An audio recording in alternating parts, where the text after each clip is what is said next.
Hey everyone, I'm Elizabeth Maria and this is my channel, Elizabeth Maria Unlimited. And today is Sound Saturdays. So I have been reading Jonathan Goldman's book, The Secrets of Sound Healing, the 7 secrets, excuse me. And we are on secret 3. So secret 1, remember, is that everything is vibration. Everything has a vibration, right? And secret 2 is intent is powerful.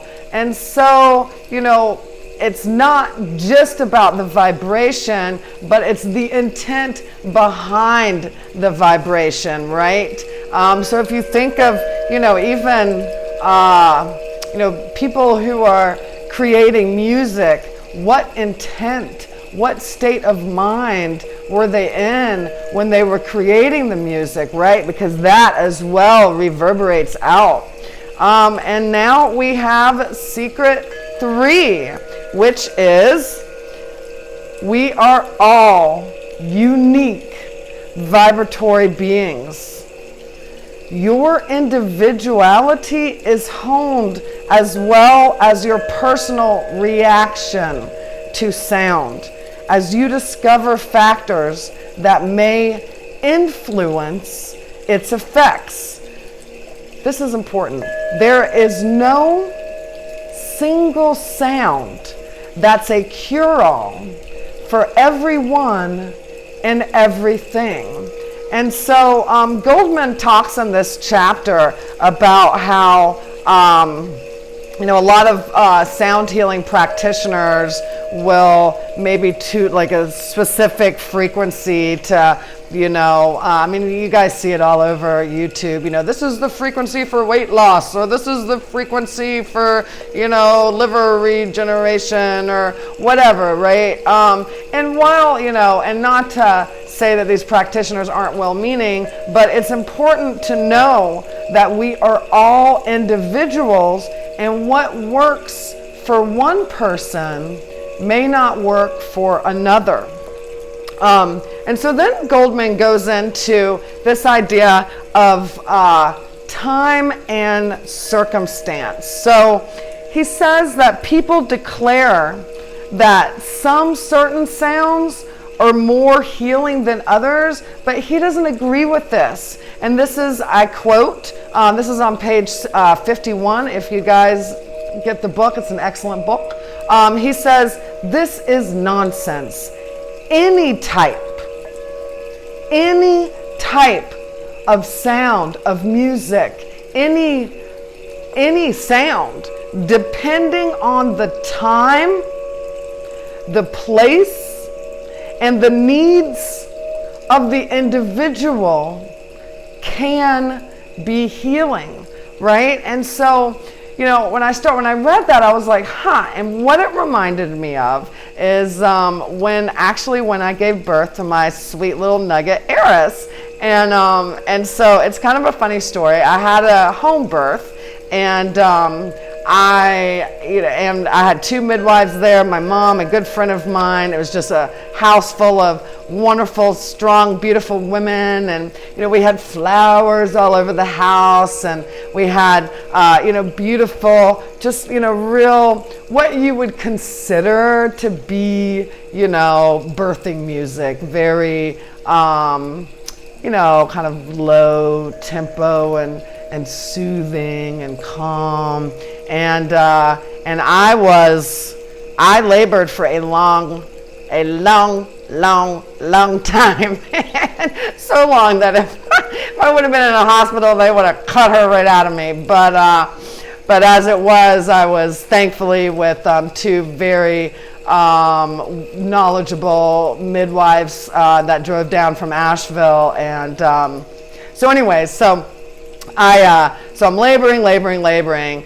And at one point, my mom said that she knew when I was going into transition, because I looked up at her, I was like holding her, and I was like, bring me the drugs, right? And I'd been like so focused on having a completely natural home birth, which thankfully I was able to have. But at that moment of the transition, and I had been listening to this really calm music, my mom and my friend said that I just turned to them and I said, "Fuck this music! Bring on the Wu-Tang Clan!" And so my daughter was actually born to the Wu-Tang Clan.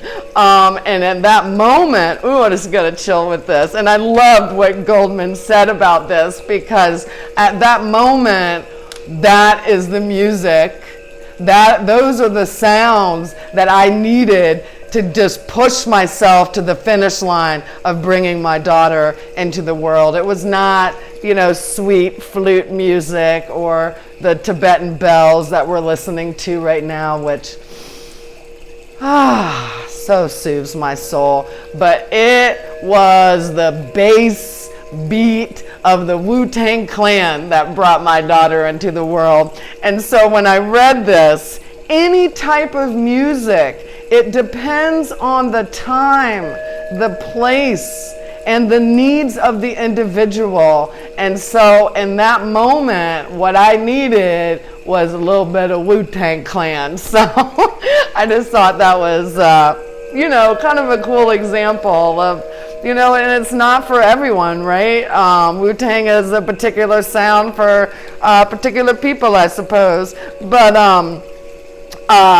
Goldman goes on to say that the same music can affect someone differently depending on the time and circumstances, right? And it's just so interesting, because before I gave birth to my daughter, listening to the Wu-Tang Clan, Wu-Tang had different associations for me.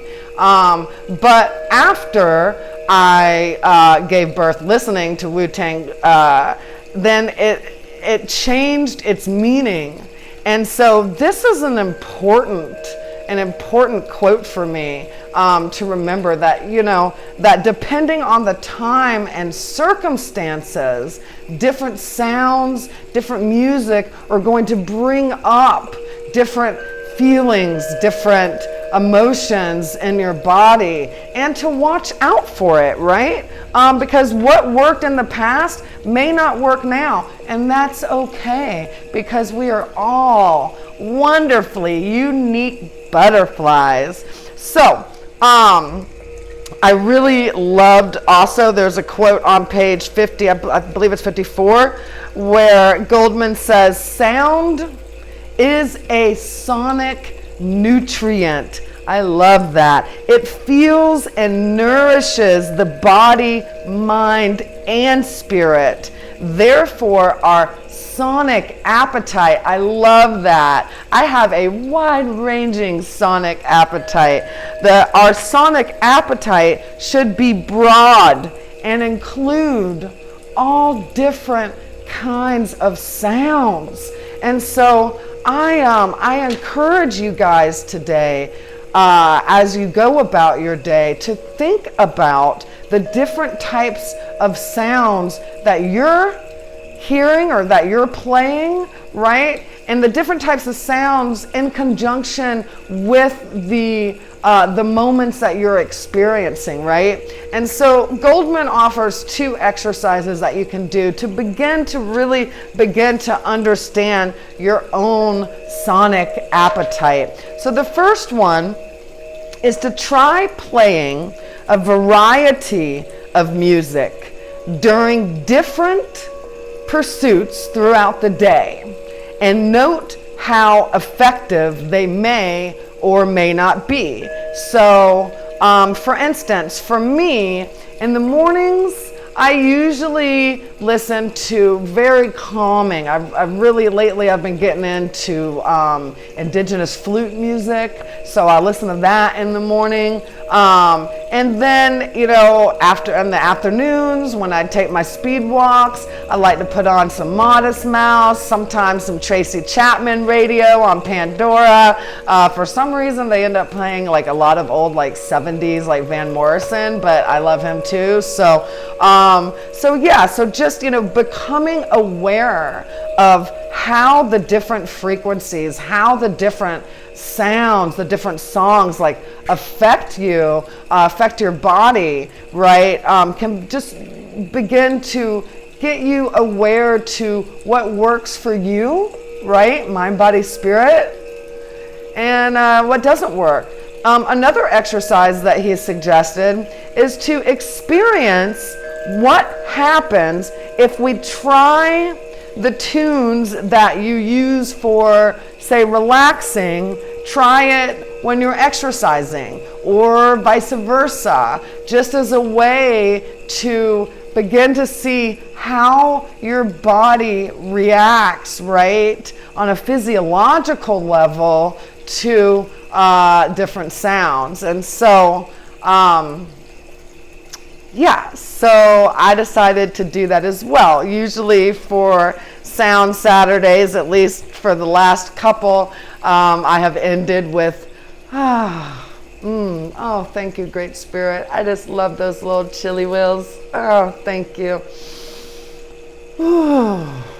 With nice, calming music to center. But since we were talking about a little Wu-Tang Clan, I am going to end today with this.